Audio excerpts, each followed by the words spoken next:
Bismillahirrahmanirrahim. Comsat Institute of Information and Technology, Ahmed campus, Lahore. Assalamu alaikum. This video contains a presentation in which there is some information about a scientific device which is commonly used on industrial level for the measurement of heat. Now, which device is used? It would be discussed later in the presentation. And the presentation is presented by Mr. Sherafghan Iftikhar Ahmed and Ahmed, and is presented to Ms. Sherafghan, who is lab engineer at ComSat's Institute of Information and Technology. The device is calorimeter, which is commonly used on industrial level for the measurement of heat. Now, what are the contents? The contents are given below. What is calorimeter? Types of calorimeter? What are its industrial applications? And calorimetric calculation. First of all, what is a calorimeter? A calorimeter, from Latin calor meaning heat, is a device used for calorimetry, the science of measuring the heat of chemical reaction or physical changes as well as heat capacity. Now, to justify this statement, have a look at this figure. It is a synchronous cups with a stir and the reaction mixture. When reaction goes on, heat is being evolved and the temperature difference is measured by the thermometer.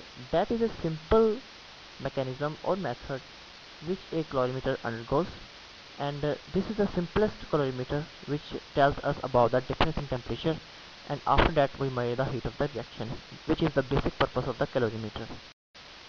Now, types of calorimeter. There are many types of calorimeter, but I would discuss only four: bomb calorimeter, reaction calorimeter, adiabatic calorimeter, and isothermal titration calorimeter.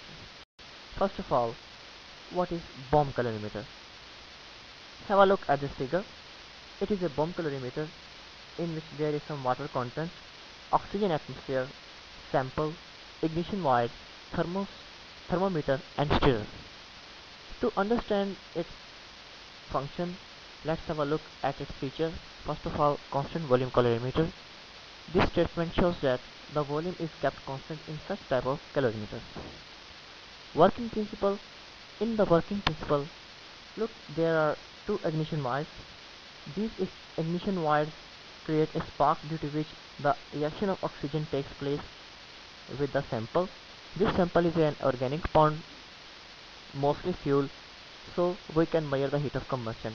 When the ignition wires create sparks, the reaction is carried out and the heat is transmitted to the thermometer through the water and the temperature difference is measured. Advantages. The big advantage of the bomb calorimeter is that we can measure the heat of combustion of fuel. Now, bomb calorimeter applications. There are many applications. You can see that we can measure the heat of combustion of coal and coke, fuel oil, and both heavy and light varieties, gasoline, combustible waste of refuse disposal, foodstuffs, supplements, forage crops, and supplements for animal nutrition, building materials, explosive and heat powders, rocket fuels, and related propellants, thermodynamic study of combustible materials, and energy balance studies in ecology. So there are many applications of bomb calorimeters.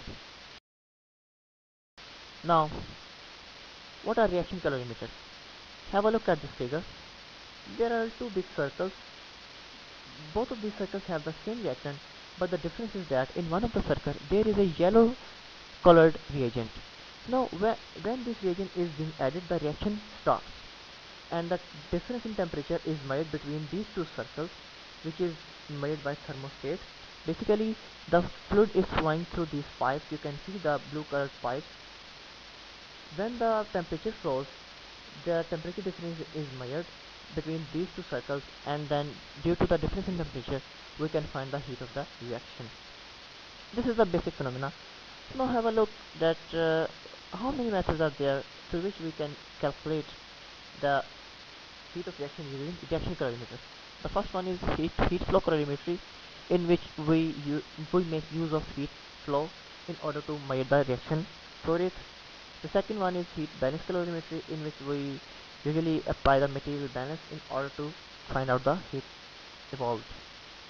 The third one is power compensation. This is also very useful technique and is used on industrial level. The last one is constant flux. It is very modern technique and it is not very commonly used in Pakistan, but in urban countries like USA and Canada and England, it is quietly used. The next one is application. The first one is safety. We can save ourselves, and it is a very safe reaction whenever we are using reaction calorimeter in spite of other calorimeters. Crystallization. We can crystallize our substances using this technique. We also can study the kinetics, the rate of the reactions as well. And the last one is process development. Chemical engineers study about this process development. So whenever they develop a process, they make use of reaction calorimeters. The next one is adiabatic calorimeters. As shown by the name, such calorimeters in which the heat is constant or dq is equal to 0, or you also can say that no heat is being evolved or absorbed. Have a look at this figure. There is a spherical bomb, thermocouple, valve, copper case, thermometer, shaft, guard ring, capillary, adiabatic shield bomb heater. Now it is very similar to the bomb calorimeter, but the difference is in which we use capillary and some electricity is also involved, but the basic phenomena is that we also measure the heat of reaction. Let's have a look at this its features. First of all, heat content, which is and reaction runway, how the reaction is being carried out.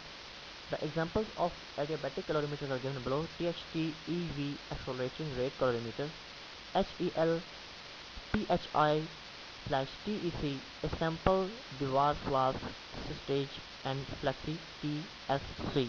These are the examples of adiabatic calorimeters. Now, some features of adiabatic calorimeters, you can see them. Durable high precision solid copper adiabatic furnace, means adiabatic furnace is being used. Pressure tracking capabilities up to 130 bar, so 130 bar pressure is kept. Temperature tracking from 200 to 500 degrees centigrade. Advanced software for adiabatic calorimeter control and data analysis. Windows PC compatible. It is a software through with the help of which we can make use of adiabatic calorimeters. Sensitive exothermic detection and accurate one set temperature. So we also can measure the sensible heats of the reaction. It is one of the big advantage as a chemical engineer make use of sensible heats. When sizing for diets, relief line sizing calculations, means we also can make use of calculation using diets. Kinetic data measurements, as I discussed earlier, we can measure the rate of reactions, determination of single or two phase flow reactions. So if the reaction is in two steps or single steps, or the reaction consists of one or two phases, solid, liquid or gas, we can measure the heat of reaction. So it is the main feature of the adiabatic calorimeter. The next one is applications. There are many applications, but the most important application, as I mentioned earlier, is the measurement of heat for combustion reactions. Now, isothermal titration calorimeter, as shown by the name, that in such calorimeters, titration takes place. You can see the figure in which there is a pipette. In fact, this figure represents a simple titration apparatus, but the difference is only that there is a black cylinder which represents a calorimeter. Basically, the titration apparatus is fitted into this black box. So what did happen in this black box? We syringe the base and acid is being added from the pipette, and at every moment, at every drop inlet on the base when the reaction of acid with base, at each step or at any molecular ratio, we can measure the heat. To understand this phenomena, have a look at this graph. Here is on x-axis molar ratio of acid and base content, and on y-axis calories per mole, kilocalories per mole injected.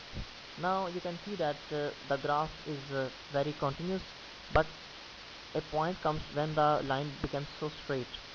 This straightness shows that the acid and base are reacted completely with each other, and the neutralization point is reached and the acid and bases are being neutralized.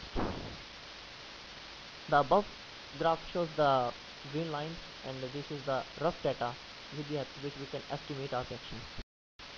The next one is its applications. The application of biological are one because the titration calorimeter gives us a biological application. We can see that protein-protein interaction here red and green and many more colors are interacting with each other, so all of these colors are proteins. Now when protein gets mixed with protein, the heat is being evolved. Now this amount of heat we can measure with the help of titration calorimeter, which is basically the isothermal titration calorimeter. Isothermal means there is no change in temperature. Now the calculations, calorimetry calculations.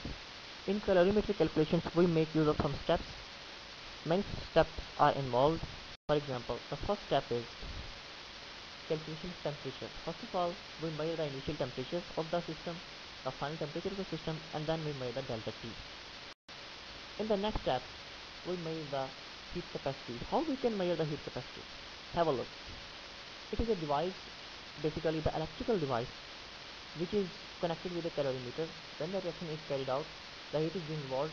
This amount of heat is converted into the electrical signal, and on the operators, which is joule meter, our heat capacity is shown on the in the digit form. So it is very easy and modern technique of measuring the heat capacity. Now finally, by using this relation, as we have calculated heat capacity C and delta T, and M is also known to us, so we can measure the heat of reaction.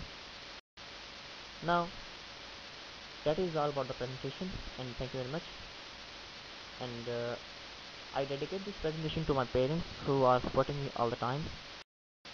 And thank you very much, especially to Ma'am Zara, who make me able to present before her. And I have never been do this in my life, because the first time I make my presentation and convert it into the video and then upload on the YouTube, and it was my first experience, and I came to know about many things which I didn't know. So thank you very much, Ma'am Zara, and I hope that all of you, whoever is listening to me and my group member at Zaz Hassan, you might have been understanding something, or if you still have any confusion, then you can mail me, and I will provide my email address. So thank you very much, and Allah Hafiz. May you live long.